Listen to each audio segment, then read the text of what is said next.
and welcome back to the Power Accountability League. I'm your pal Dan L. This is my channel, and the United States of America is still trapped inside the seventh ring of hell. Today's video is entitled What a Hero Looks Like, and I'm going to talk about two heroes. One of them I'll talk about more than the other one. The first one I'll talk about is Tucker Carlson.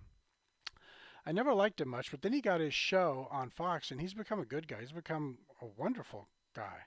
He's become a bulldog fighting on behalf of that flag. He's become a patriot. He's also become devoted to objective reality, logic, rationalism.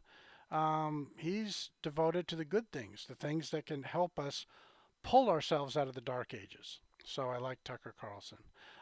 Recently, he had Ted Cruz on his show. And by the way, he's not perfect. There are still things where I disagree with Tucker Carlson on. And Tucker Carlson, if he viewed my channel, might have nothing but negative things to say about me. Certainly possible. But he's shown some courage, and I like courage, and also some wisdom. Courage and wisdom, yeah, those two things, I like that. But anyway, he had Ted Cruz on his show. Tucker Carlson did on the Fox News channel. And he had called out Ted Cruz because Ted Cruz labeled the January 6th people as a bunch of terrorists. And I think what Tucker Carlson's figured out is there were evil people in the crowd on January 6th, but they were, most of them, well, as far as we can tell, all of them were members of leftist groups and members of the government, employees of the government, the deep state, and people working on behalf of leftist causes. The people who are actual conservatives, the people on the political right, the Republicans in the crowd, they were just decent people. Now, did they get led down the primrose path? Did they get sucked into a vortex of evil? Maybe. It's possible. But the people who showed up on January 6th were not there for an insurrection. They weren't there to be violent. They were there to protest the fact that in November 2020, we had systemic failure across all 50 states because we had cheating in all 50 states. We had massive, and the Democrats have always cheated. I brought that up in other videos. Remember Jim Crow laws? Jim Crow laws preventing black people from voting. That's called cheating. That was a creation of the Democrats. Anyway, so the Democrats have always cheated. But this time in 2020, they did it on a scale they'd never done it before. And it was kind of out in the open. Like I said, I had a video on the Racine County Sheriff in Wisconsin. And there was a Wisconsin Election Commission. And there was 5 of the 6 of them broke state law. And I think most of them were lawyers. So anyway, and the same thing goes with the 2016 coup against Trump. That was orchestrated mainly by lawyers.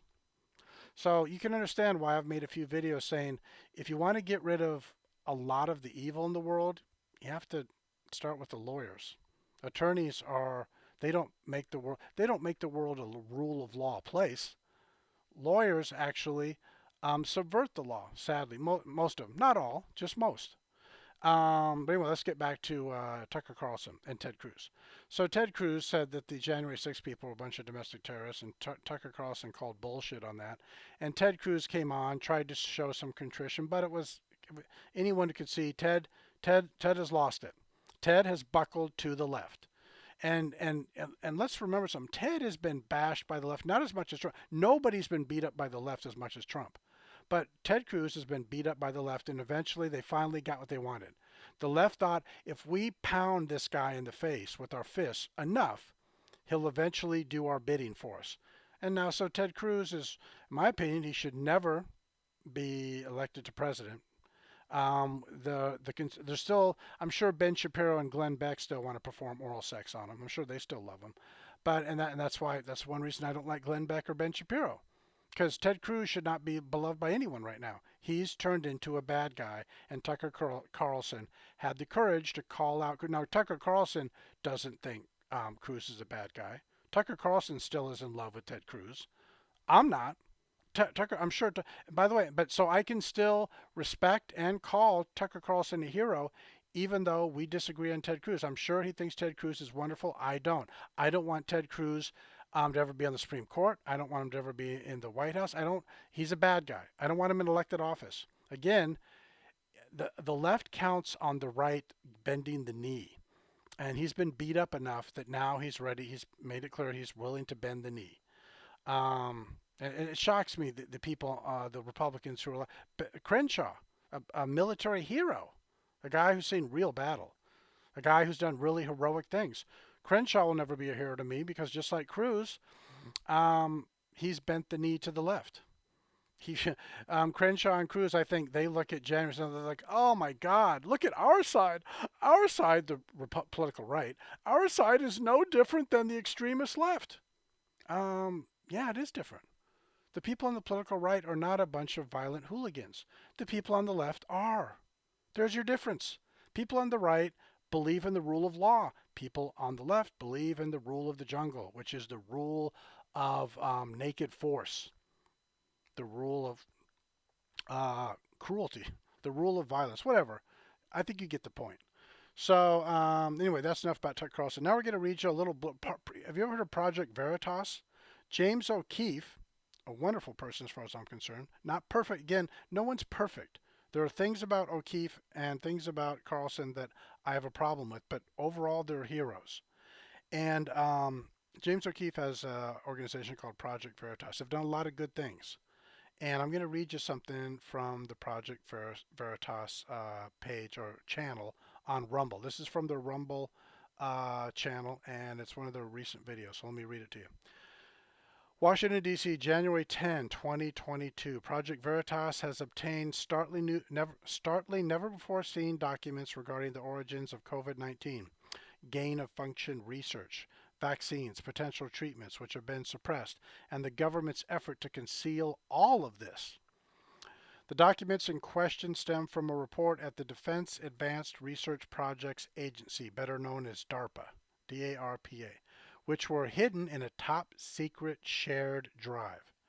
DARPA is an agency under the U.S. Department of Defense in charge of facilitating research and technology with potential military applications.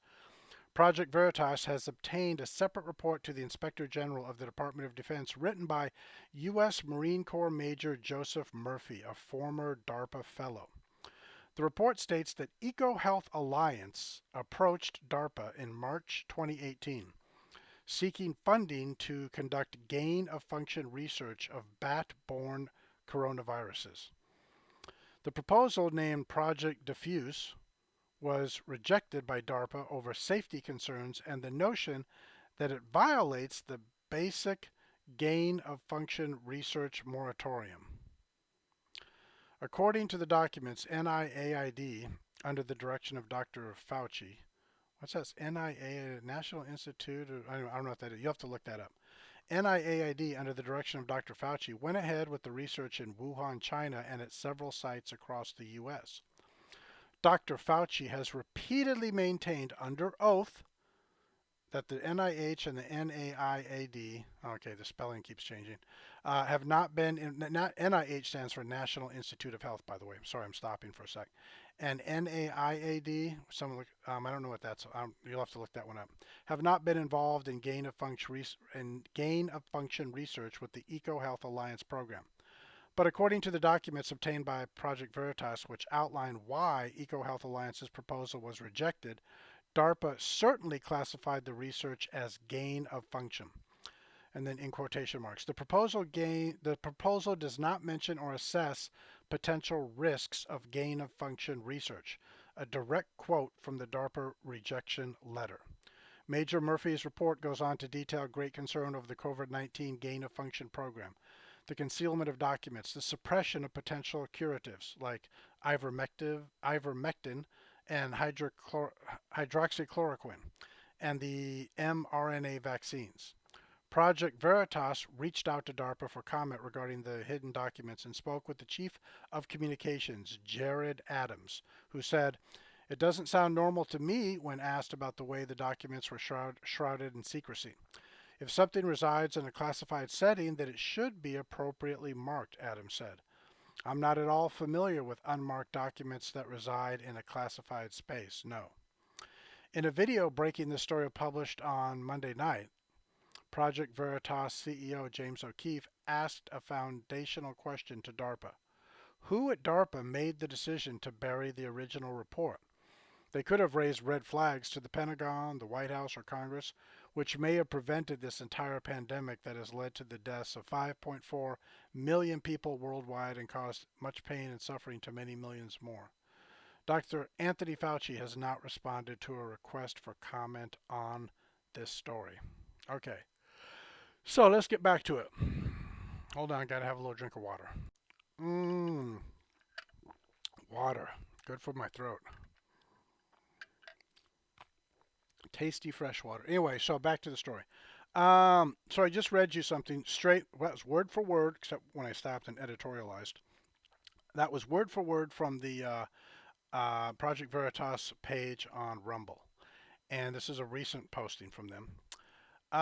So what is that? What does this all mean? Now I started off with the Tucker Carlson thing. There's nothing. It's nothing insightful in my comments there. That was just me giving credit to Tucker Carlson for calling out Ted Cruz because he stabbed his own voters in the back. But this is different. The second part with James O'Keefe, we can take this apart, and we will. I'll do it quickly. Um, it sounds like EcoHealth Alliance, and by the way, Rand Paul's done a great job of a bunch of letters, a bunch of email communication between Dr. Fauci and a bunch of terrible people has surfaced recently, and Dr. Rand Paul's been exposing it in the Senate when he confronts Fauci. And good for now. Rand Paul still isn't a big hero to me because of what happened after November 3rd, 2020. He's not willing to fight to expose that sort of corruption. But he's been a good guy with Fauci. He's been fighting Fauci. And he's exposed a lot. Fauci has basically, him and some evil people have gone after anyone who questions the science. And the co-creator of the mRNA vaccine questions Fauci. Some epidemiologists from Stanford, Harvard, and Oxford have questioned Fauci. He goes after all of us. Him and some powerful people, they go after anyone who questions Fauci. He is a psychopath. And Fauci is and Rand Paul is figuring this out and trying to expose Fauci. But of course, the legacy media, the mainstream media, they don't want to expose the truth. Very, very revealing, isn't it? Anyway, so I'm going to quickly take apart what I just read to you from the Project Veritas page, which is this. COVID-19 was considered by EcoHealth Alliance to be a bioweapon. That's why they went to the military. It's a bioweapon. You ever heard of biowarfare, biochemical warfare, biochemical research, bioweapon research? Go watch the movie The Andromeda Strain, the 1970, not that abortion from 2008. Watch the 1971, Robert Wise was the director of the movie, The Andromeda Strain. The military has been conducting, probably against the law, biowarfare research for decades, probably since the 60s. Probably goes back before that. I don't know. You'll have to look it up. But the bottom line is EcoHealth Alliance, and think of the name, EcoHealth. Well, we're about ecology and health. We want a healthy ecology. Oh, by the way, can you help get us some funding for bioweapon research? We'll do it. We'll do it in China. Maybe we'll do it in some laboratories in North America. Maybe remember the tortured dog in Africa? We'll do some research in Africa in some countries where they don't have any oversight, right? Take deadly, potentially lethal, potentially global enslaving bioweapon research. We'll do it in an African country where they don't have any oversight. Or maybe who knows? But the point is, so they're doing it. It's global. It's China, it's North America, it's Africa. It was by the way, the Wuhan lab was built by the French government. So all the players are involved. Anyone who's bad, anyone who can't see down the road, anyone who doesn't care about the future, they're all involved in this project. All the people who don't give a damn about your children's future, about anyone's children's future. They're all involved in this. They don't give a damn about civilization, about the future, about the survival of the human race. They just don't care. They want power, naked, raw power. It's what it's always been about. It's what it always will be about. Evil people seeking power over their neighbor. And so we know. So again, it's just like the name, the Democrat Party. They're not about democracy. EcoHealth. They're not about EcoHealth. Evil cloaks itself in a virtuous sounding name. So whenever you hear a name that sounds like it's a bunch of virtue signaling, probably some evil is coasting underneath the surface there. Anyway, so that was today's video. What a hero looks like. Tucker Carlson's a hero, and James O'Keefe are heroes. And now we've got more proof, not some proof, more proof about the bioweapons situation. Anyway, take care. Bye bye.